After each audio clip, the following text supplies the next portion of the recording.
Vou entrevistar então o Erivelto Oliveira, que é jornalista há 30 anos e pode trazer então uma visão mais ampla sobre o tema. Bom dia, Erivelto. Tudo bem. Erivelto, você começou um projeto chamado Brasil de Cor. Como surgiu essa ideia e qual que é o intuito do projeto? Bom, essa ideia não é uma ideia nova. Eu acho que ela deve ter uns 4, 5 anos. Eu tive essa ideia, eu trabalhava ainda na RPC TV. E ela surgiu em função de uma nota que eu bati para o telejornal, que dizia que a população, era uma nota aqui sobre Curitiba, sobre o Paraná, mas ela dizia que a população negra em Curitiba era de 20%, negro e pardo, entre 20% e 25%. E aquilo me chamou a atenção porque a gente, moradores de Curitiba, não veem negros nessa proporção na cidade. Quer dizer, 1 em cada 4 pessoas negras, a gente não vê isso em shoppings, não vê isso em parques. E isso me chamou a atenção e eu pensei em alguma coisa naquela época, mas você vai levando a vida, né, e nunca para tocar. E no ano passado eu comecei a pensar nessa ideia de uma maneira mais intensa.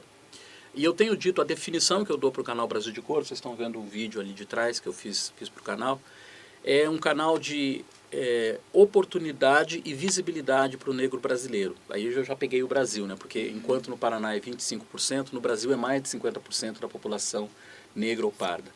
Então é um canal para você mostrar os negros o que eles estão fazendo, é um talk show para negro. Ele não é um canal racista, não é um canal engajado e tudo mais, mas é um canal com uma proposta. Então, inclusive os entrevistados do canal, a maioria deles é negro, mas nem todos são negros. Desde que eles têm um assunto que tem a ver com a raça negra, com assuntos interessantes nessa área, faço entrevista sem problema nenhum. Na mídia convencional, você acha que esse tema falta ser melhor explorado ou ele não é explorado de forma alguma? Eu acho que nos últimos anos, uns 4, 5 anos para cá, começou a se falar um pouco mais sobre negro, começou a dar um pouco mais de participação e de voz ao negro. Mas, para mim, ainda é um pingo, uma gota de água no oceano. Se você imaginar 50% da população negra, você não vê negros nessa proporção em telejornais. Em novelas você vê um ou outro núcleo de negros, mas é sempre uma coisa isolada, ou é uma coisa para justificar a presença do negro. Você não vê essa proporção em faculdades. Se você for olhar de uma maneira com uma lupa, de uma maneira exagerada, você vai ver essa população em cadeias, né, em uma situação inferiorizada. Nessa situação você vê. Mas não é isso que acontece na realidade. A gente tem negros fazendo coisas e o canal mostra muito isso. Eu já entrevistei ativistas sociais, já entrevistei artesãos, cantores, advogados, médicos, quer dizer, todos negros e que você não vê na mídia convencional. E por que não vê? Talvez por falta de percepção dos produtores que não vão atrás de pessoas negras para falarem sobre assuntos interessantes e também porque talvez o negro se esconda num ou outro momento por um ou outro motivo. Certo. E você que já trabalhou em diversas áreas, você já presenciou algum ato de racismo? Assim, o racismo é uma questão muito delicada. Eu costumo dizer que eu nunca fui vítima de racismo, nunca sofri nenhum preconceito assim. Nada que eu diga que mereça menção. Porque eu acho que as pessoas diferenciarem outras pessoas pela altura, pelo sexo, pelo peso, enfim, pela raça, eu acho que é uma questão... A gente hoje, quer dizer, na minha época isso era uma coisa natural, né? Se você tinha um amigo baixinho, chamava ele de baixinho, tudo bem. Hoje você chama uma pessoa de baixinho, já vai aquela história do politicamente correto e tal. Mas isso é uma característica do ser humano. Eu só acho que isso é ruim, no caso do racismo, quando o racismo interfere que a pessoa consiga um emprego, que a pessoa suba na empresa, que a pessoa seja humilhada em função da cor da pele. Isso eu acho muito ruim. Particularmente no meu trabalho, eu nunca sofri isso, e é um trabalho de exposição, né? E as pessoas dizem, você não sofria porque você, era conhecido. Mas quando eu comecei o meu trabalho, eu não era conhecido, né? Você leva tempo para ficar conhecido, para formar um nome. Então, depende muito qual é o foco que você está dando para essa discussão de racismo e quem está dando esse foco. Nem sempre, ou não é todo negro que está preocupado com isso, ou não é com todo negro que você tem que falar sobre isso. Sim. E qual que é a sua opinião na questão das cotas raciais?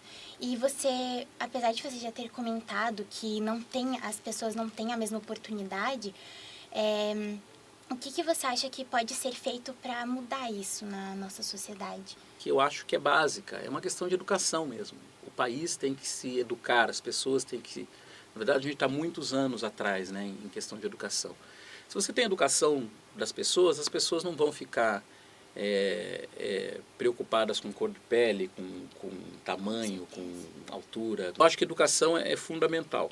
Em relação a cotas raciais, é uma coisa que é sempre polêmica, porque estou dizendo, eu particularmente sou contrário a cotas. Eu acho que cotas ela forma uma categoria de profissionais ou de pessoas que são sempre apontadas, mas só conseguiu porque teve as cotas. Mas essa é a minha opinião. 50% da população brasileira é negra, mais de 50%. E a gente vê que o racismo perdura até hoje, cada vez mais. E você acredita que esse preconceito das pessoas surge de onde? Eu acho que no caso do Brasil, especificamente, talvez seja a situação econômica, né? Porque você associa a pobreza à raça. A gente nunca vai conseguir chegar numa situação de igualdade, né? Mas quem sabe a gente consiga diminuir as desigualdades. Acho que esse é o fundamental.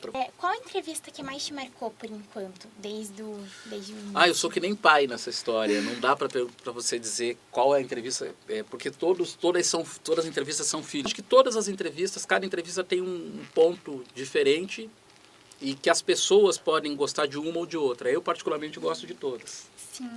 E você já recebeu algum retorno desse seu projeto? Sofro as dificuldades que um canal começando. Ele começou com uma inscrição, que foi primeiro da minha esposa, depois meu filho. Uhum. E você fica olhando ali o negocinho de inscrição e ele não vai na velocidade que você imaginava que fosse, né? Aos pouquinhos a coisa está acontecendo, né? Bem lentamente, mas está acontecendo. Uma hora vai. Uhum.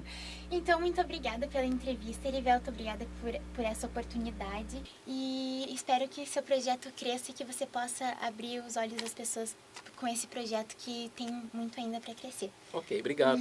Obrigada.